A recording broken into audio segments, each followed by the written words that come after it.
Well, good afternoon. I'm Brian Reagan, and this is Tyler Kelly.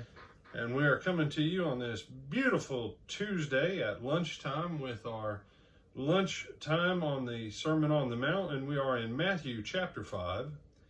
And Tyler, if memory serves, we are in verse 27 today. Sounds about right.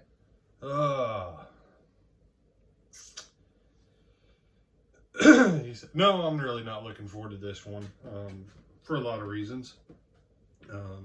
But we got to go on ahead and work through the Word of God regardless, because if Jesus spoke it to us, it's because the Father thought it was important. Mm-hmm. And so, Tyler, why don't you go on ahead and take us through verses 27 and 28.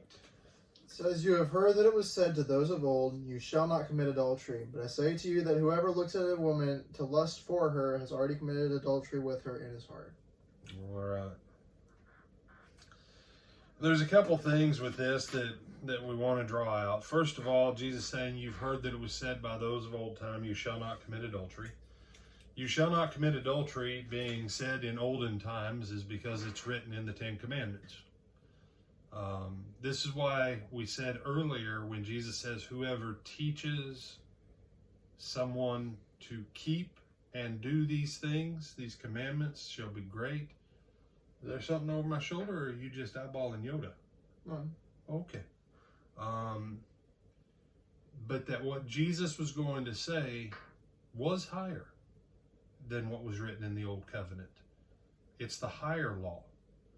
And this is that Jesus is giving us is not the passing away of the Old Covenant in the sense of it's being tossed out. No, it's being fulfilled.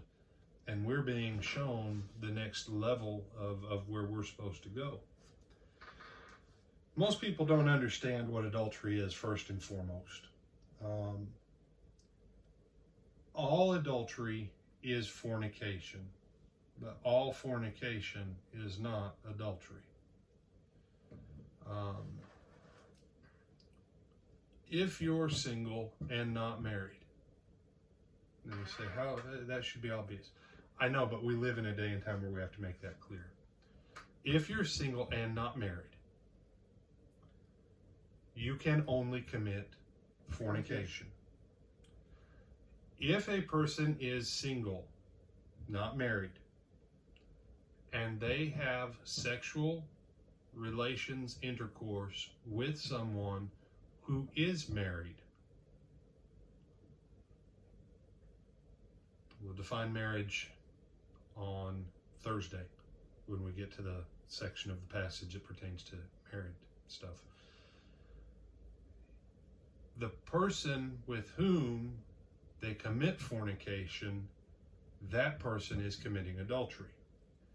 The word adultery in and of itself has to do with the breaking of a marital covenant by sexual intercourse, relations, etc., with any person other than the person that they are in that marital covenant with. All right. Now, you say, no, it's important that we define adultery because this passage in and of itself is about adultery. Fornication is a different factor later on, and it'll come up in the scriptures later on. But in that day and time, just like in our day and time, at various periods throughout history, marriage holds higher priority, and at other times it holds less priority. Overall, we're in a time where marriage holds little priority right now. The fact that we have male, male, female, female, and it's being called marriage and recognized by law, that tells me marriage is in a low state.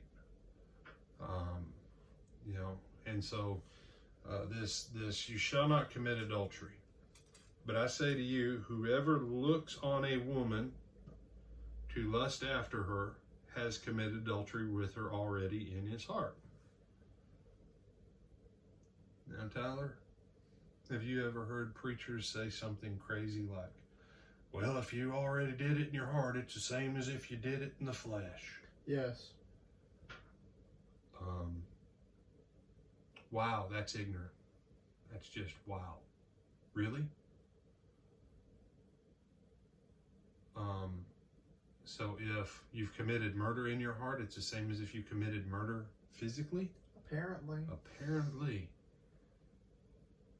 So, So then if it's equally bad, then you might as well just go on ahead and do it anyways, because you're equally in trouble with God.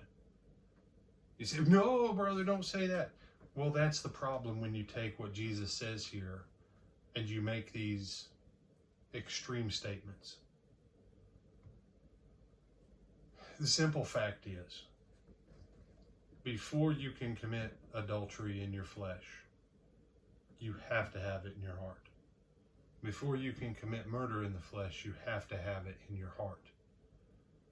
All sin begins here first, before it ever manifests outside. That is the way the entire universe functions. Now, you could argue with me all you want. Long before the car or truck you drive ever existed for you to drive, some man or some woman sitting in a room somewhere had the concept of your vehicle in their mind first. Then maybe it went to clay, maybe it went to a drawing on a paper or AutoCAD or something like that. But everything in the universe begins with thought first. It takes shape in our heart, and then it begins to manifest into our reality. And you see, the Jews had this thing that as long as you don't commit adultery outside of you, it's all good. And Jesus is telling us what? Don't commit it outside, but also start rooting it out on the inside. Mm-hmm. Yeah. But I want you to see something else. And this is one of those that you know, some people probably, oh, no.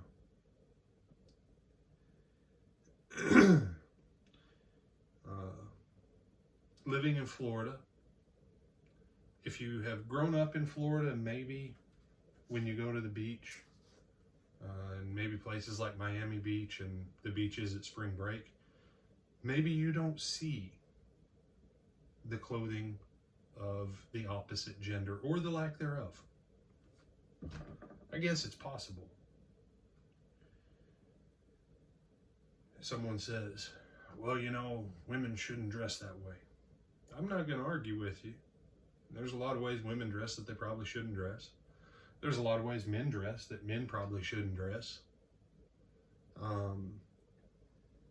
But you know, at the heart of the issue, Jesus doesn't put the blame on the woman. And for how I know women dressed back then, ooh, did you see, you know, Brunhilde's ankle today? I bet she's a catch. They weren't showing a lot of skin in Israel amongst the Jewish women. But you know, at the end of the day, Jesus doesn't throw the blame on the women. He tells the men to fix their heart, because this much I do know. When the men fix their hearts, then the society follows. And when men are in a place of treating women and looking at women as objects of nothing but lust, sex, and desire, then oddly enough, you know what the pattern is that most of the women follow? That's the pattern. And so, gentlemen, there's a series of lessons out there. It's not by members of the Church of Christ, but it's a pretty good series. Every man's battle. How long have men been battling with lust in their heart over women? Pretty much from day one. And so with this passage, as you and I go through this week, let's look in our own hearts and start to say, where's the sin in my own thoughts that manifests outside me? Quit blaming everybody else and start rooting it out of ourselves. Tyler, you got any other thoughts on this one, man? No, sir. All right. Smile. Bid him good day. Have a good rest of your day and go in the blessing of the Lord. Amen.